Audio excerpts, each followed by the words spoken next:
আলমারির মধ্যে জামা কাপড় রাখবার জায়গা নাই, কিন্তু আবার জামা কাপড় আমার কাছে নাইও। তো hello everyone, welcome to my another new blog.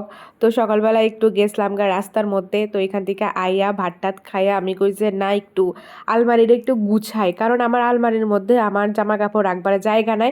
কিন্তু আবার এই জামা কাপড়টিও মানে আলমারির জামা কাপড়টিও কোনোখানে রাখবার জায়গা নাই।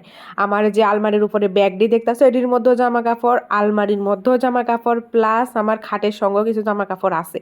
এই জামা কাপড় নিয়ে তো আমি বাড়িতে কিছুতেই যাইতে পারতাম না, কারণ এটি নিয়ে বাড়িতে গেলে মানে নির্ঘাত আমার মা মানে জামা কাপড়টির সঙ্গে আমার বার করে দেবো না তো ফালাইয়া দিব। তো ভাবছি যে কিছু কিছু যেটি অপ্রয়োজনীয় এটি আমি সাইডে রেখা দেবো, আর কি যেটি যেটি আমার দরকারি এটি আমি রাখুম।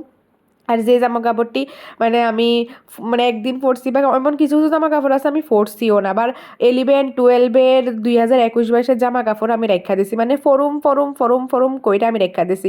তোমরা কারা এরকম করো তো যে পুরান জামা কাপড় মানে আরও কয়েকদিন পরে ফরুম, এই জামা কাপড়টি ফরুম এইটা কইয়া রেখা দাও, কিন্তু এটি আসলে পরা হয় না, জৈমা থাকে। তো আমার এরকম অনেক জামা কাপড় যেটি আমি পরি না, কিন্তু ফরুম ফরুম কই আমি রেখা দিছি। তো ভাবছি যে আমার ছোট বোনটোন আছে এমন তারা কিছু দিয়া দিব।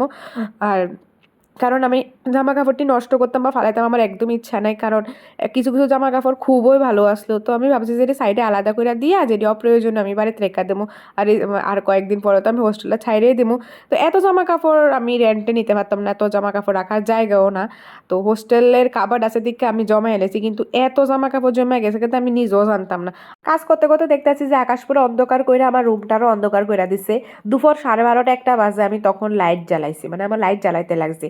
তো এই বাইরে এই তুফান বৃষ্টি আয়ে পড়ছে, আর জ্বালানা দিয়া দেখতেই পারতেছো যে কি পরিমাণে বৃষ্টি হইতে আসলো। পুরা জ্বালানার কাজটি পুরা মানে এরকম ভাবে লড়তে আসলো। আর কার কার বাড়ির এদিকে মানে তোমরা দিকে বৃষ্টি হয়েছে নি অবশ্যই করবে। আর এদিকে আমার মানে যে সঙ্গে রুমে রুমে পুরা জল টল ঢুকা শেষ, তারা রুম আমি জানি না কি লেগা জল ঢুকে, কিন্তু আমি লাকিলি আমার রুমটা যেদিকে আছে এদিকে আমার জল ঢুকে না। আর পুরা ফ্লোরে জল, কেউ যদি একটা স্লিপ খাইতে একদম মানে ভত্তা হয়ে গেল গেলে। আর যে পরিমাণে বাতাস আইতাসলো। তো যাই হোক আমি স্নান টান করে আয়া পড়ছি, স্নান টান করে একটু ফ্রেশ ট্রেশ হয়ে নিতে আসলাম।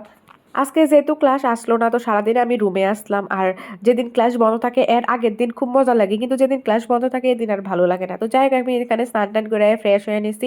তারপর আমার কাছে একটা মানে যে চিপস একটা আসলো, এটা আমি অর্ধেক খাইয়ে রাখছিলাম। তো এটা খাইয়ে নিতে আসলাম, আর আমি ভাবতাছি দেখ মানে কোন সময় জানি বৃষ্টিটা কমবো। তো যা ফটাফট এখানে চিপস টেডি খাইয়ে নিচ্ছি, মানে চিপস টেডি খাইয়ে নিচ্ছি, খাইয়ে এখানে সুন্দর করে ঘুমাই নিছি। আর মানে দুপুরের ভাতিটা আমি স্কিপ করে দিছি। তো যাই হোক ঘুমার থেকে ওইটাই মাত্র মোবাইলটা যখন হাতে নিছি দেখতাছি যে মানে এনএসএস স্যারে কইছে এনএসএস ডিপার্টমেন্টে যাবার লাগা, তো এখানে গেছিলাম। আর ইউনিভার্সিটিটা কিন্তু অনেক সুন্দর লাগে, বৃষ্টির পরে ইউনিভার্সিটি খুব সুন্দর লাগে। আর 4:30-5টার দিকে হাঁটতে ইউনিভার্সিটির মধ্যে দারুণ লাগে। তো যাই হোক ওখান থেকে আয়া পড়ছি মোমো খাইবার লেগা, অনেকদিন ধরে মোমো খাইবার আমার খুব ইচ্ছা আসলো, কিন্তু খাওয়া হইতাসলো না। তো আজকে ভাবছি যেহেতু আজকে বৃষ্টি হয়েছে আমি মোমো খামো। তো আমি এখানে নিয়ে আইছি মোমো, আর এখানে তো 3 রকমের 4 রকমের চাটনি আছে প্লাস স্যুপ। আর এই মোমোটা তো আমি কতবার কমো যে অনেক টেস্টি হয়, অনেক টেস্টি, মানে আমার কাছে পার্সোনালি খুব ভালো লাগে। তো যাই হোক এখানে আমি মোমো খাইয়ে নিতে আসলাম। আর আমার মানে মোমোটি তো খুব ভালো লাগে, কিন্তু আমি 6টা বা 5টা খাইবার পর আমার আর মানে ঢুকে না পেটের ভিতরে মোমো। আর চাটনিটি এত ঝাল হয় যে আমার ঠোঁট কাঁপা শুরু হয়। তো যাই হোক ভিডিওটা কেমন লাগছে অবশ্যই করবে। তো বাই বাই।